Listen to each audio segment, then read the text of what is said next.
People, Deluded, I'm back again. You guys can never question my dedication to you guys to bringing out content. I can't lie. I'm freezing. Every part of my body is freezing, and as I sit here, people look. And it's not because my breath stinks while you see that, you see it.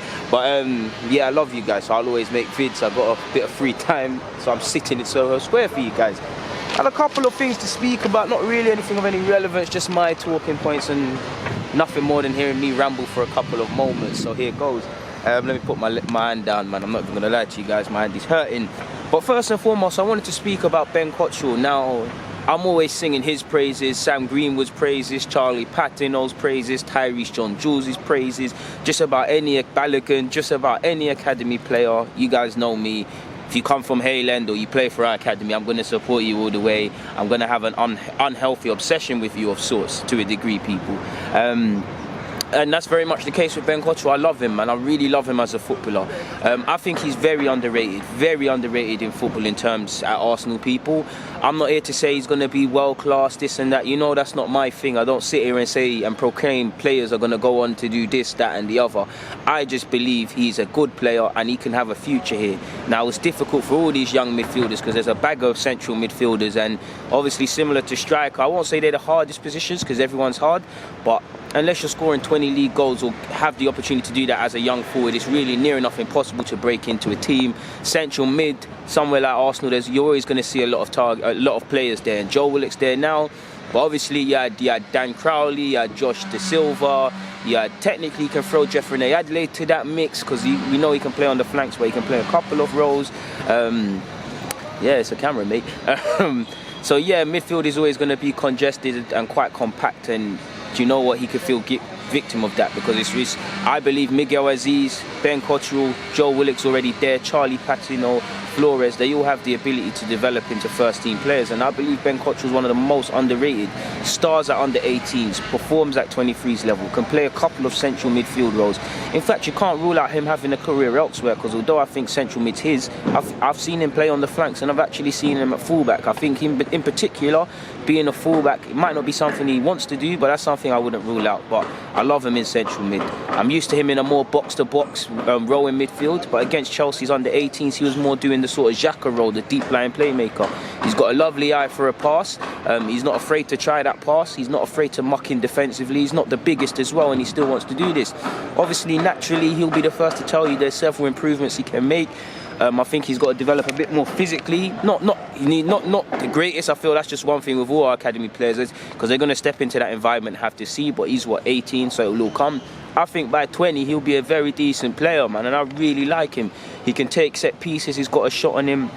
I'll always defend him and sing his praises, people. I do believe, man, between Catalin, Flores, Marco Flores under 16s, Charlie Patino under 16s, who started against Chelsea with Ben Cottrell. And again, similar, both of them very impressive. Both of them got a wonder of a left foot, but both of them very impressive on the ball. Really believe them two in particular can progress, man. I do believe the future is bright within, give or take, Hayland all the way to the first team. Under 23s, there are some talented players here. Under 16s, you've got Mauro Bandira. I can never say his name correctly as well, but he looks like a very decent player as well, long-term moving forward, people. And he's someone I've got my eyes on as well. Apologies, I don't know who's calling me, but yeah. If we can just have one or two make it, then it's something great from us, people. And like I said, man, I do believe he's in very good hands here, man. I do believe next season him and Sam Greenwood will get chances to make their debuts. Obviously, I hope it happens under Arteta now, but we're out of the League Cup, that we're in a delicate position. I'm not sure if it's feasible, but I do think Greenwood's doing all he can to get a look in, maybe even in pre-season as well. You see him scoring. I think if people are actually actively watching Arsenal's academy and you're talking about best performers or most consistent players, if you was to name 5 players, Ben Cottrell has to be among them 5. Sorry, people. Moving on from that and singing Ben Cottrell's praises, I think we should go for Yari Vestersen. I've said it before, he plays for Anderlecht. He's going to have a great future in the sort of creative midfield role, even a withdrawn role. He's nothing like Kevin De Bruyne, but little things he does gives me similarities with what he does. I think he's a good dribbler. He's got a good eye for goal. He scored a wonderful goal for Belgium's under-21s at the under-21s championship. Forgive me if I'm wrong, but I do believe he's a full-capped Belgium international, one of the youngest at that. He's playing at Anderlecht. he's still very much inexperienced on the grand scheme of things. He's just turned 18 more or less, 18, 19 years of age, something like that. 42 appearances in the senior game for Anderlecht, not too many goals and assists, so we'll still need to work with him and develop him.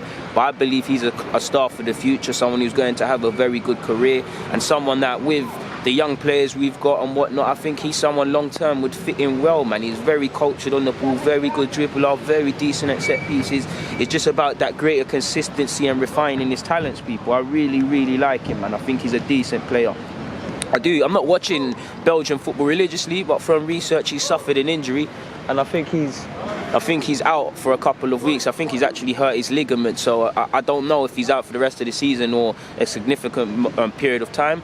But I believe he's someone that will move to a bigger club step by step. And I believe actually the best thing he can do is potentially just stay at Anderlecht, maybe get a move to an Ajax or something like that, at Dortmund, and then the move to the big boys will come. I would take him at Arsenal as well, similar to Yachi Nadli of Bordeaux. But yeah. And finally, people, obviously we're playing tonight against Leeds, so I'm not sure how valid this is going to be in relation to today's game, and it's raining now, as you can see. Apologies for the camera, but I'm sure a lot of you have noticed against Man United, Pepe, Ozil, Aubameyang, Lacazette, first time for Arsenal, we've seen them all line up together, and it got me thinking, is that us long term? Should that be us? Apologies for the rain again. Should that be us long term, people? I say that because firstly, I believe it should. My first instinct is it should. You play your best players. When you've got Pepe, regardless of his question marks, Lacazette the same, and Aubameyang, good players out there. In Arsenal fans, we're blessed with attacking options with these players named and the young players, something that's eluded us for years. Even when we had Alexis Sanchez and Santi and Oz, we didn't have collective, on ability they obviously outweigh, but we didn't have a collective amount of talent, in my opinion. And I do believe 9 times out of 10 we should be looking to start.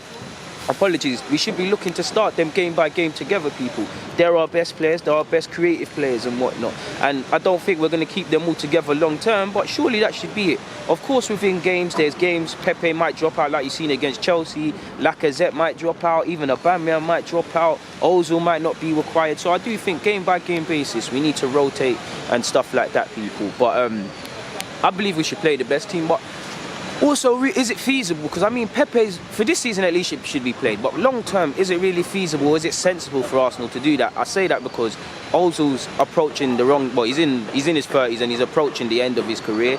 He's contracted until 2021, so he's not going to give much longevity to us.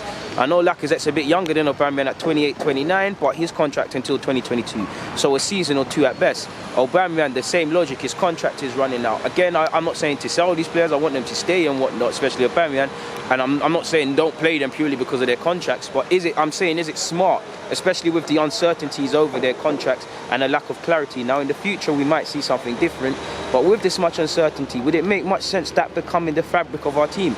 I believe regardless it should be, at least for this season, at least we should, but I'll have to give you my full opinions, and that's what I believe. So yeah, man, and that's what I wanted to speak about today, people. So on that note, I'll see you again for the game against Leeds. I'm gonna get out of here because it's peeing down with rain. Pretty sure you've seen all the rain on the screen now. It's freezing on top of the rain, but video after Mech, people. On that note, I'm out, man. Let's have a great 2020.